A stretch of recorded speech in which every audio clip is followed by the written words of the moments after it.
बुड्ढे तुम्हारी हिम्मत कैसी हुई हीटर चला के नमाज पढ़ने की? बाप का राज है क्या? अरे बेटा, हीटर मस्जिद में नमाजियों के लिए ही होता है और मैं नमाज ही पढ़ रहा था, इसमें गुस्सा करने की कौन सी बात है।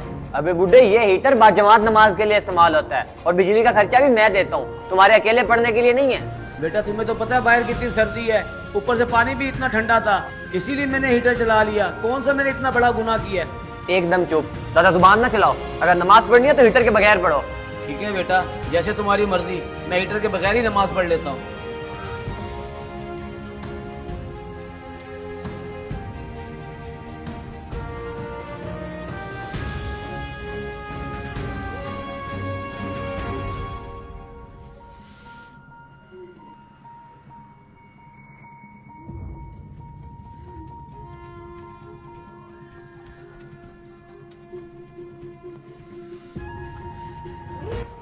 अहमद, ये तुमने बाबा जी के साथ अच्छा नहीं किया। मैंने क्या किया है? वो अकेला आकर हीटर चलाकर नमाज पढ़ने लग गया था। मैंने तो उसे सिर्फ ये बताया था हीटर अकेले नमाज पढ़ने के लिए नहीं है। तो तुम भी तो हीटर चलाकर अकेले ही नमाज पढ़ रहे हो। मेरी बात और है, मैं हीटर चलाकर नमाज पढ़ सकता हूँ क्योंकि इसका खर्चा भी मैं देता हूँ। अगर आप इसका खर्चा देते हैं तो किसी परेशान नहीं करते, आप ये अल्लाह की रज़ा के लिए करते हैं और इस तरह बार बार जितलाने से आप अपना सवाब भी ज़ाया कर रहे हैं। बस बस, मुझे ना समझाओ, मुझे अच्छे से पता है मैं क्या कर रहा हूँ। तुम जो ये काम कर रहे हो इसका कोई फायदा नहीं है, ना दुनिया में और ना आखिरत में। अगर आपको इसकी ज्यादा फिक्र है तो अपने साथ घर ले जाया करें और नमाज के वक्त लेकर आ जाया करें। वो मेरा मसला है, मैं इसे यहाँ रख के जाऊँ या घर लेकर जाऊँ? तुम कौन होते हो मुझे बातें सुनाने वाले?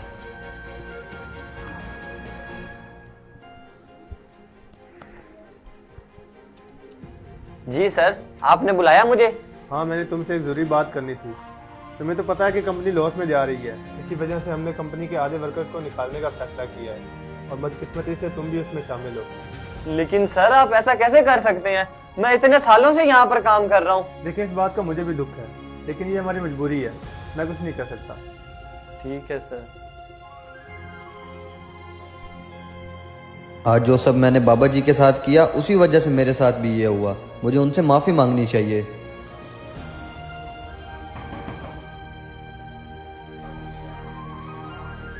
जी बोले, क्या बात है? कहीं मुझसे कोई दोबारा गलती तो नहीं हो गई? अरे नहीं नहीं बाबा जी, आप कैसी बातें कर रहे हैं? मैं तो आपसे माफी मांगने के लिए आया हूँ। बड़ी जल्दी ख्याल आया माफी मांगने का, ऐसा भी क्या हो गया? जिस पैसे पर मुझे इतना गरूर था, अल्लाह ने मुझसे वो सब छीन लिया। मैंने आपके साथ जो बुरा किया, अल्लाह ने मुझे इसकी इतनी बड़ी सजा दी। मैं ये भूल गया था कि अल्लाह के घर में सब बराबर होते हैं और मेरी नेकी खालिस अल्लाह की रजा के लिए होनी चाहिए थी। मुझे लगता है कि आपने मुझे कोई बद्दुआ दी थी जो अल्लाह ने सुन ली और मेरे साथ ये सब हो गया। अरे नहीं बेटा, मैंने बद्दुआ तो नहीं दी थी, हाँ लेकिन इतना जरूर बोला था, या अल्लाह हम गरीबों को तो वैसे ही कोई नहीं पूछता, क्या अब तेरे घर में भी ऐसा ही होगा? क्या अब तेरे घर में भी अमीरों और गरीबों में फर्क किया जाएगा? ये तेरा कैसा इंसाफ है मौला? मुझे माफ कर दे, मैंने बहुत बड़ी गलती की है, आइंदा मैं ऐसा कभी नहीं करूँगा। मस्जिद के खर्चे में कुछ पैसे डालकर हम मस्जिद के मालिक ही बनना शुरू कर देते हैं, जबकि हम ये भूल जाते हैं कि हकीकी मालिक और राज़िक अल्लाह है।